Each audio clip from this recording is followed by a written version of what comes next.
and welcome back. So we've got Elliot with us as well today, and we are going to film a Q&A about the house. We've had a lot of questions about it. I do kind of feel like buying a house is just not something you learn about at school when you're growing up, and even though we obviously like parents who are more experienced with like just buying properties or have bought a house at some point, I feel like there's like not a lot of guidance on it. So I guess it's really important to be able to have somewhere to go to have your questions answered. And I definitely looked at some YouTube Q&A videos before we bought, so we had no idea. Basically. Oh no, we basically had no idea what we were doing. But you'll find out more about it kind of in the questions. So I asked you guys some questions on Instagram, and we're just going to go through some of them. No, I didn't. No, you guys asked me questions or us questions on Instagram, so I'm just going to go through them. I've actually not prepared for this at all. Okay, so first question is, did you have a dedicated time frame to save by? No. So I feel like it's probably quite important that we sort of like explain our story as to how we ended up buying this house. And I have touched on it in a previous video, but basically this house was a completely unexpected purchase for us, wasn't it? Mm-hmm. It was like the biggest impulse buy you could ever imagine. Biggest impulse buy ever. We hadn't really spoken about buying a house. We'd spoken about like we would like the idea of buying one in the future, but it all came about on this one night when we were in Portugal. Elliot decided we should look at properties to buy in Portugal. And I was like, I don't think so, but let's look at areas that we could live in the UK. Yeah. And then you would just basically like prefer to live a little bit further out maybe and buy a house, but we were mainly looking around like South London, slightly into Surrey. And we've got friends that had bought a house in an area nearby, and a lot of you guys know Megan and Niall. And we just typed in that area to compare the house prices, and this house came up and we put in an offer. And we were like, if this didn't get accepted, we were meant to be going travelling, weren't we? Yeah, we were meant to be away now. Yeah, we were meant to be travelling. So we were like, if this doesn't get accepted, like we're not really gonna look at another house. We hadn't planned to buy now. I feel like we almost did it the wrong way around because we really didn't know what we could afford either. Yeah, I mean, we had no idea what we could afford, how it worked. Basically, we kind of had a plan of going travelling for sort of 6 months or so, and then starting to think about buying after that. So it wasn't even like we're gonna buy when we get back. It was we'll start thinking about it. Yeah, we'll think about it then. Yeah, so like in terms of actually like getting a mortgage, what you need to get the mortgage and things like that, we had no idea. Obviously, both being self-employed, we didn't know how that impacted our application. And we didn't know what our affordability based on our income was like either. Yeah. We just kind of hoped that maybe this house might be in our budget, but we basically spoke to a mortgage advisor, didn't we? Mm-hmm. Like we called up the estate agent, they were like, you do need to speak to a mortgage advisor before you can put in an offer. So we did that, and then kind of luckily it sort of all matched up, but that's not how I'd recommend going about it. But no. I guess the answer to the question, did you have a dedicated time frame to save by? We have been saving, so like of course. It's like we didn't have a specific idea in mind. We didn't have a specific time frame in mind. We were just saving, like for future. Yeah, exactly. What features did you look for in a house? Well, the first question kind of answers that, but I definitely had an idea of the kind of house, like my dream house that I'd want to buy. I hated looking at houses before we were going to be buying. It always stressed me out because I was like, well, I want to get my house, and like I can't be looking at other people's houses. It's stressful, so I never really wanted to entertain the idea of even looking at stuff until it was something that we were doing. And then even with that, when we put the offer in and it got accepted on this, I didn't really like planning for the house until we were moving in, and Annie actually thought that I wouldn't be very I was like, he's just not going to be interested in like the interior stuff at all. But do you know what I just remembered? Do you remember me saying to you, over the years I've like saved things to kind of like a vision board. You know what, on Instagram you could just click save on things. And when we went to view this house, I re-looked at my kind of, I guess, it's like a mini vision board of things that I've really liked over the years. And it's so similar to this house, it's actually scary. Like I think something for me was, I didn't really want it to be a massive project at this stage. I wouldn't mind doing that in the future. I kind of grew up with, like, my family moved house loads and we did like quite a lot of like big house projects. We don't have the time for that at the moment. But I really wanted something that had some really nice old features. They gave it like a little bit of character and not something that was just a new build. Yeah. So this kind of ticks all the boxes. I think also, like, when it has a little bit of character like this house does, it makes it feel more homely. Like, rather than it just being sort of like, you know, a blank canvas, it's just, you know, it's cozy. It feels like a home, like straight away. Yeah, absolutely. I think, we love the old features. We've got like 2 original fireplaces. Our garden wall's like a grade 2 listed wall, and I think it just, I don't know, just adds so much character, doesn't it? We love it. Are you doing any work to it or taking it as it is? It looks gorgeous already. We're basically not doing any work. Yeah. We've got one project, haven't we? Like one project which is actually getting done next week. Oh, we think. Yeah, but it's not any work. It's not only. No, but that's the only. So basically, there's a room upstairs which is going to be my like study and wardrobe space, and that's the only thing that we are having anything done that even involves like someone coming in to fit anything. We're basically having some fitted wardrobes put in. Yeah. So the answer is no. They smashed it. They spent the last year, the people we bought it off, doing work to it. So yeah, we basically bought it as like the final product. Yeah, it's unreal. Yeah. I'm so happy. How did you decide on the area of the UK that you wanted to move to? Well, I think there were a few conditions to kind of the area that we moved to. I think neither one of us was overly bothered about where it was, as long as we had friends that were like either nearby or easily accessible. We could get into London easily, and we weren't too far away from family, and that was basically like the main things that we... One of my conditions was probably not to be like the east side of London, because then it's like really difficult to get up north from there. Yeah. So yeah, just being no friends and everything. What is your absolute favourite new item in your new place? I think I've got mine. Favourite new item? Or just like thing. Thing? I mean, are you going to say the cooker? No, I'm just going to say the whole kitchen. Oh, right, the kitchen. The kitchen, like for someone who cooks, the kitchen is like, just literally like the dream thing. And we have got a range master cooker, which is like dream thing for me. For me, it's the dressing room. Like, oh yeah, Elliot's got like an unreal setup there. That is, that's banging. Where is the location and how far from London? We're obviously not going to say exactly where it is, but like in terms of from London, it's like into central London, it's probably like 45 minutes. Like we said, it was something that was really important to us because we have meetings in London, we've got a lot of friends in London, we've obviously just moved out of London, so we wanted to make sure that we were still super close by. Yeah. How much extra money do you need for fees and stuff like that, first time buyer here?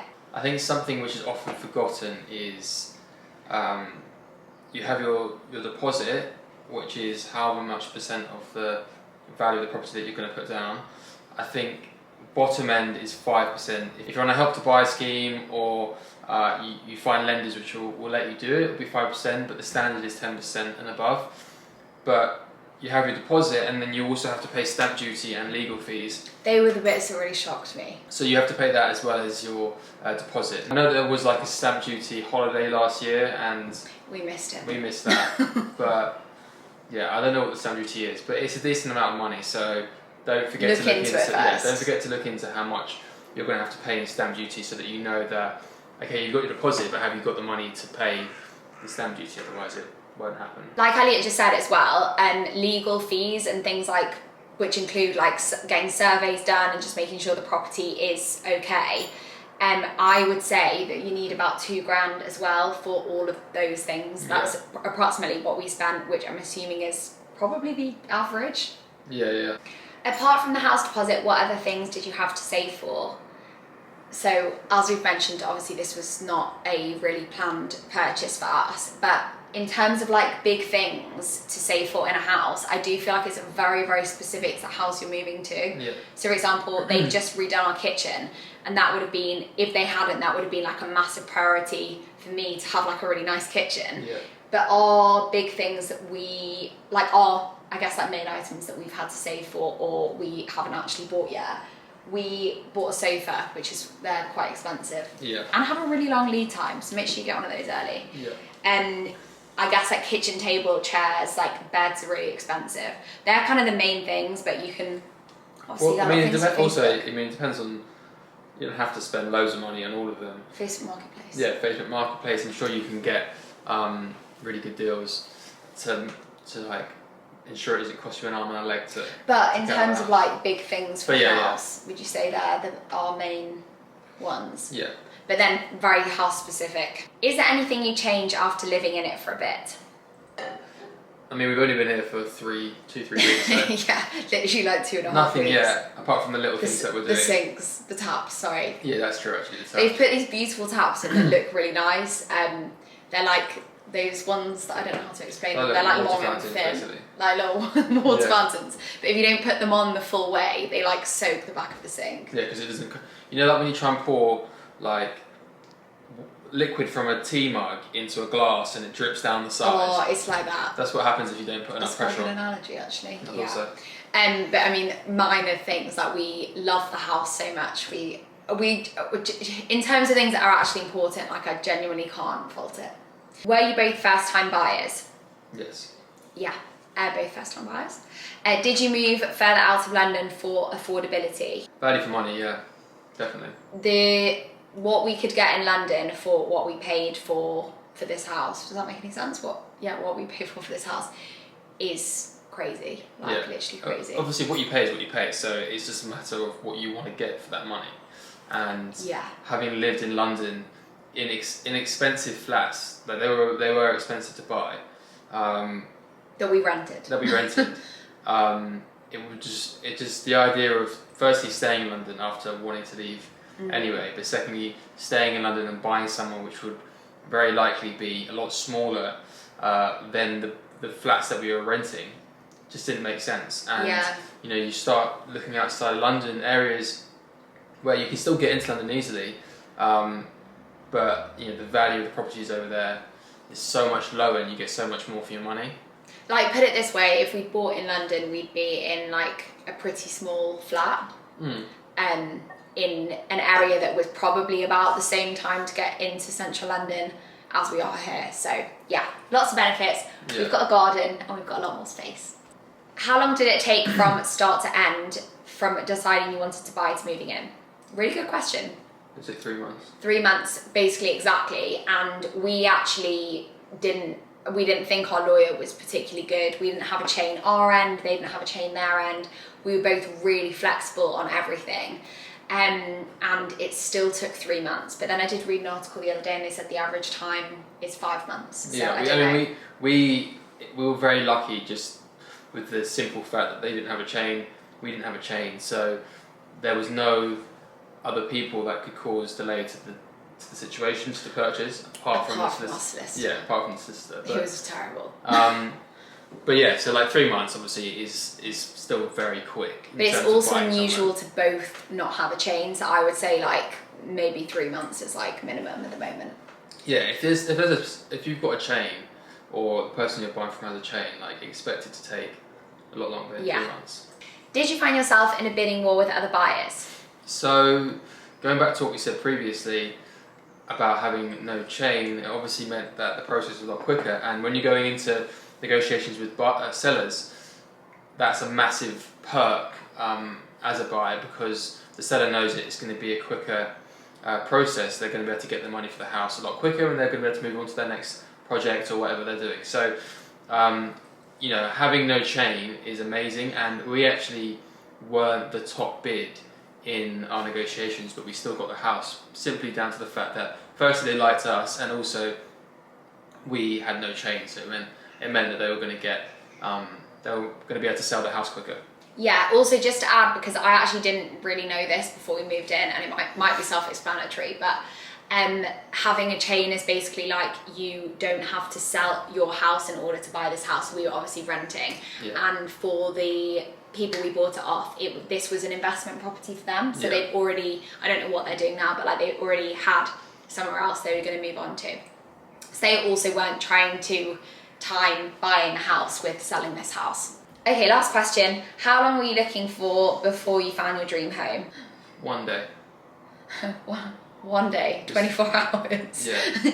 But again, really unusual situation, and we know we're pretty lucky because there are people that we know that looked for like 6 months to a year. Also, it might sound ridiculous like when we say like 1 day, but because it is ridiculous. And like when we told our families that this is what we've done, I think a lot of them were like, "What are you doing?" Like you've never spoken about buying. But when we saw the property online, we were like, "This looks incredible. It looks just like what we want to buy." And as long as it feels like that when we actually move in, or sorry, when we go to view it, then there's no reason not to put an offer in. So we literally, we were in Portugal. We got a flight back early to view it. Went and viewed the property, and it was even better in person. Because my main concern was that it wasn't going to be quite as nice in person, and it actually exceeded my expectations, which meant we were just like, we absolutely love it. We can see ourselves living here. Let's put an offer in. Yeah, so it seemed more sensible to us, even though it was like very impulse. Right guys, that is pretty much all the questions, but thank you so much for watching. If you have any other questions, just write them in the comments. We want to be as helpful as possible because we had no idea what we were doing, so totally... Still, I don't really have a clue. We still don't really have a clue. We were just reliant on a really good mortgage advisor who kind of held our hands throughout the whole process, so yeah. Oh, that's another thing as well, quickly before we go, is getting a mortgage advisor, because we had someone which basically, as you said, basically held our hand the whole way through, and you can get a recommendation from the estate agents or from family, friends, but find someone that can help you go through the process, help you apply for your mortgages, because it will help massively. And it means you just basically you give them all your information, you give them all your documents, and they tell you what you can get, and they help to explain things to you, which was a massive thing. But yeah, thanks so much for watching, guys. Make sure you subscribe if you want to stick around.